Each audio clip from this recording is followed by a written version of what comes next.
And hello my fellow Vault Dwellers, welcome to another Fallout 76 video.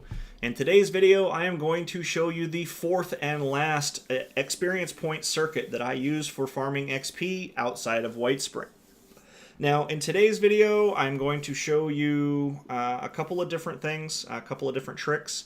If you have completed the quest Mare for a Day, the robots in Watauga will not attack you, and you can still kill them for full XP and a shot at loot.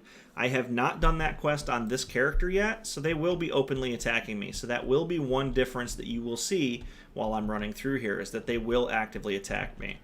Now, I'm not sure if I'm going to do Mare for a Day, because I like it when they attack me because it lets me know where they are. I don't have to look around too hard. I don't try and have to figure out where they are. If I'm in the area and they hear fighting, they come out looking for me, which is nice. The Watauga robots do very often have legendaries. They do very often spawn in the 50s. They're pretty decent XP. There's a ton of them. They're all over the place, and they respawn out of the little metal circles here. I'll show you. I'm not sure what you'd call them. Craft stations, maybe? Robot craft stations, but they'll spawn out of them fairly often, so after you've made a circuit, if you wait a little bit and come back, or if you go smack the little crafting stations, they'll sometimes come out again. These right here. So the robots will keep crafting and coming out of here. As you can see, it's about to happen. Boom, another one. So very often if you go near those, you can get more robots to kill. There's also a couple of things that you can do in here as well. Usually I will clear the streets first. I look for legendaries that are wandering around. Like I said, there's quite a few usually, so I'll do a quick circuit for those. And then you can do the Watauga High School if the event is up, the Monster Mash event. It will keep spawning ghouls, which you can kill over and over again for easy XP. You can also turn the candy in for a legendary piece once you get enough of it, so that's nice. And then there's a couple of other areas that I do. So, nothing out of that one. We're going to head over here real quick, do a big circle back to basically where we started. We're still looking for any legendaries that pop up. We'll kill any robot we come across, but we still want those legends. It looks a lot bigger than it really is. Once you've done this area a couple of times, you'll know where everything's at. You'll know how to do a big circle through here. It's not as confusing as it first looks when you first start to explore it. Okay, so there's that. Is there anything over there? Nope. Alright. And then we end up at Watauga Emergency Services. This is actually the first area that I like to do. Now, the reason that I like to do the Watauga Emergency Services is when you go upstairs, you can get quite a few meds out of different places up there. But more importantly, there is a very high chance of a legendary spawning or a Wendigo spawning, which will give you legendary loot sometimes as well. Excuse me. So when you come in the front here, you can also get a daily quest right here from the chief if you want to do that. Usually it's Papa Squatter. He'll send you out to a location to kill some random enemies. But when you come up here, there's going to be either super mutants or ghouls sometimes. I think that's pretty much all I've seen up here is super mutants and ghouls. So you'll very quickly go ahead and kill them. As you see, I just gained a level. And then you're just going to make your way around here. And usually this will be a legendary of some kind, or a Wendigo. As you can see, this time I got the 3-star legendary mutant warlord and an unyielding piece, which is awesome. Ooh. That's a 2-star, so I'm going to take that because that might actually be an upgrade over what I'm currently using. And if you've got lockpick, you can get into that side room for some additional shots at stim packs if you need them. You can come in here, there's shot at stim packs, easy peasy. Now, once I've done this location, if you have power armor, you can just go to the roof and jump off. I do not have power armor. I don't use it because I do use a fisticuffs build, so I usually end up just coming back down. Doesn't take very long because you can sprint the whole way. This weapon's about done, so let's switch to another one. And then we go down. Now, the next location that I'm going to is another building that is nearby. I can't remember the name of it right off the top of my head, as I don't believe I've done it on this character. I've done it on other characters. But When you are done here, you're literally going to run across the street, across this bus, and the entrance that you're looking for, once I'm done at getting attacked, the entrance that you're looking for is right here. It's the Watauga Civic Center. That's the name you're looking for. So the Watauga Civic Center is another area that has a high mob density, and it has a very good chance of spawning a legendary. So this is another great place to come farm. Great portion to add to your XP circuit. It's always scorched. I don't think I've ever seen anything else in here except for scorched. So it's usually pretty easy to do. The scorched really aren't all that dangerous, as I'm sure you know by now. The only dangerous scorch are scorched beasts and scorched beast queens, and even that's situationally dangerous. So we'll come out here, and as you can see, tons of scorched. They will be coming from all angles, all sizes, all areas, trying to get a piece of us. So we'll go ahead and just start murdering, if I could hit them. Again, Marsupial and Speed Demon help speed this up quite a bit because you can very easily get to them wherever they happen to be. Alright, and there is a legendary. It spawned up there. So we'll go over here, go up the stairs, and then he should just be up there waiting for us to kill him and loot him. There he is. Give me that loot, boy! Yeah, see? And he dropped legendary loot, which is great. That's exactly what we were hoping for. And then we'll go we'll go ahead and continue killing and finish killing all of the enemies that are in here. That way we can get max XP, and then we'll move on to the next location.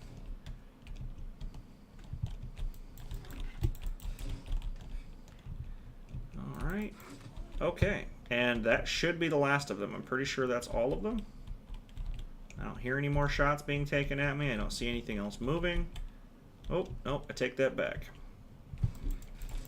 I spoke too soon. Alright, is that everything now? Says I'm still in danger, but I don't see anything else. If there's still something else, I don't know where it's at. Oh, heard it.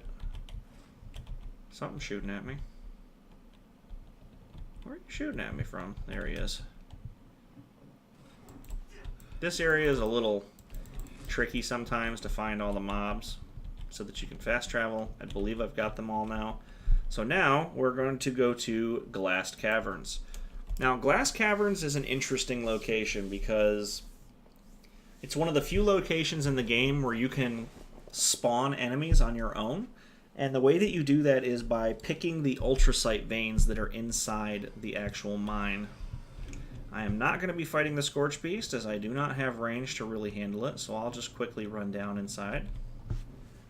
If I wanted to, I could dance around and wait for it to land and then take care of it from there, but that's too much work for this video, so we'll head inside the mine. Obviously, some Scorched followed me in, which is fine. I will happily kill them, because I'm here for that XP. If I could hit them anyways. Alright, so we'll clear out what's here. Let me check my inventory. Oh, I got plenty of weight, I think. They're still coming in from outside because I aggroed the whole area when I came in, which is great. See, I've still got 100 pounds free, so I'm not too concerned about whatever I'm going to end up picking up. So what we're going to do is whenever we see an ultracite point, we're going to pick it. And every few ultracite nodes that you pick will force a respawn of the Scorched. As you can see, we're getting 40 and 60 level Scorched, so it'll be pretty decent XP. It won't take very long at all. There's one, so we'll pick that. And once we've grabbed a couple more, you'll start seeing that they spawn. Which is exactly what we want. We want them to spawn all the enemies, because the more enemies that spawn, the more we get to murder and get XP off of. As you can see, they're zoning in from in the distance and running right at me. And they will spawn in even bigger groups than that sometimes, which is fantastic. They're coming out of the side areas. This is great. Lots of XP, easy XP, just the way I like it. And then we just keep on moving. And we're just keeping an eye out for those bright yellow glowing nodes on the walls, the floors. And then we're just going to pick every one of those that comes up so that we can keep getting the spawns. So there's an ultracite node. There's an ultracite node. I'm not even going to keep this ultrasight. As soon as I'm done with it, I'm literally just going to drop it on the ground because it just doesn't do me any good. I don't use it for anything, and it takes up weight. Now, there are natural spawns in here as well, but you will find that there are quite a few more spawning as we continue to farm this. Like these ones, these are spawns from that. These are not natural spawns. They don't normally just spawn in the tunnel right there unless you've been picking nodes, so those are bonus enemies. And as you can see, that 80 XP per kill is racking up fairly quickly, partially because of the extra spawns, partially because of the enemies that are already down here. It doesn't take very long when you're down here to move through this area either. I don't normally do full-on sprint through this area because I take my time to make sure I hit all the nodes. That way I can spawn as many enemies as possible and really max out what I'm getting. I also do not really explore these areas too much anymore. If it's not an area that's got ultrasight, then I just don't bother with it. Because usually that's all I'm down here for. I don't really come down here to farm anything other than enemies and XP. At the end of this tunnel, there is also a Scorch Beast that spawns inside of a cavern, so he can't fly. He's automatically grounded, which is fantastic for me because a grounded Scorch Beast is a dead Scorch Beast. Easy peasy. Easy 400 XP. So I just keep moving through here, picking what I can. Missed that one, so we'll go back down and grab that. Then we're going to go into the mine. Same thing. Continue picking as many as you can because it does cause them to spawn. I'm not sure if it's specific nodes or if it's a certain number of them. It feels like it's a certain number of them. After you pick a certain number, then more spawn. So we'll go ahead and start murdering again.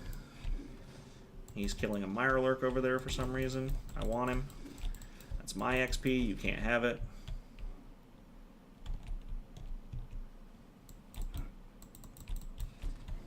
Alright. Scorched are picking up weapons off of Brotherhood of Steel. Alright. So this is the entrance where we came in. As you can see, they sealed it all off, exploded it so that the Scorch couldn't get out. Now, if you search some of these Scorch bodies, sometimes they'll have loot that you can actually pick off of them, sometimes they won't. It's just kind of luck of the draw. You can always check just to see what they've got. Like this one's got stuff on it, that one doesn't. That one is the infinite spinning wheel of doom. The Brotherhood bodies usually have stuff you can pick up, if that's your thing. They made energy weapons so weak in this game, though, that Brotherhood bodies in this game are nowhere near as exciting to find as they were in other games. Alright. I don't know what I'm still aggroed on. Oh. It says there's something over here, but I don't see it. Oh, there he is. He's just kind of stuck behind it. Okay. Moving right along.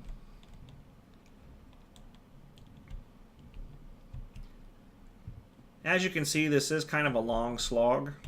It's not a super condensed amount, like right off the bat. Overall, the XP you get from doing this whole area and how condensed the mobs feel when you're getting multiple spawns from picking the ultrasight makes up for it. So yes, it seems like it's a little bit longer of a haul, but it's really not. It just feels that way because of the extra time and distance you're having to run through here. But with the amount of enemies that are in here and how much XP you're getting per kill, it very quickly adds up to be more than worthwhile. So that's why we do it. Alright, so we got ultrasight. Something's shooting at me. Alright, so we got Scorchies. We'll take care of some Scorchies. And as you can see, we're continuing to just rack up that XP. I'm not going to bother picking the ultrasight that's down in the water because I don't want to play around with my rads too much right now. There's more ultrasight right here anyways.